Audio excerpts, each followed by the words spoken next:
you have a 4, an 8, and a 12, you're probably going to be good. Maybe even a 16. But yeah, here I get more range of motion, but it's too light. Here I get a little bit too little range of motion, and it's a bit too heavy in that sense. So the middle, the 8 kilo in between these two would be perfect for me in this case.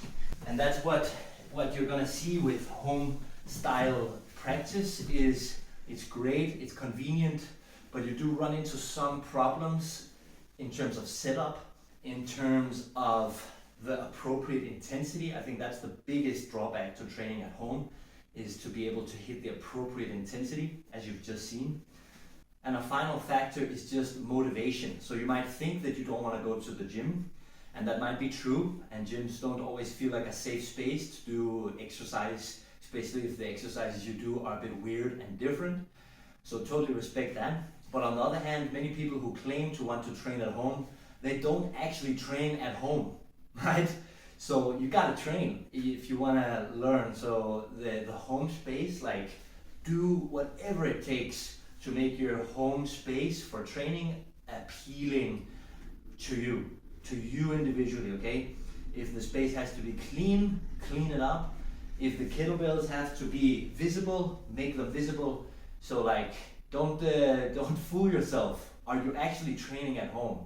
That's an important question. And if you're not, then consider going somewhere else, okay? So otherwise you'll get nothing out of the program if you're actually not motivated or able to motivate yourself to just get started and work hard at home. And that is super challenging. I rarely do really hard workouts where I sweat and such at home. It's just not super comfortable for me.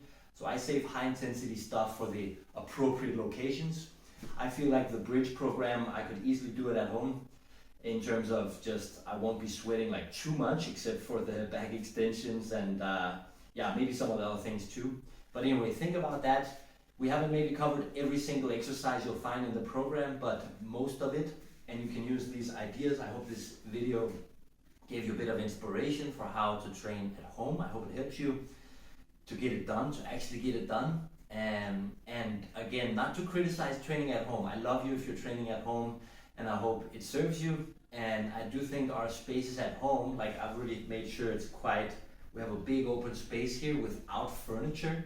So we can do handstands here, we can play around or run here. I think you should do the same. If your house is crammed with furniture, you're never gonna move there, okay? So there needs to be a little bit of a wide open, spacious feeling, or it's simply going to be too unpractical to be at home. So that was just another factor to consider.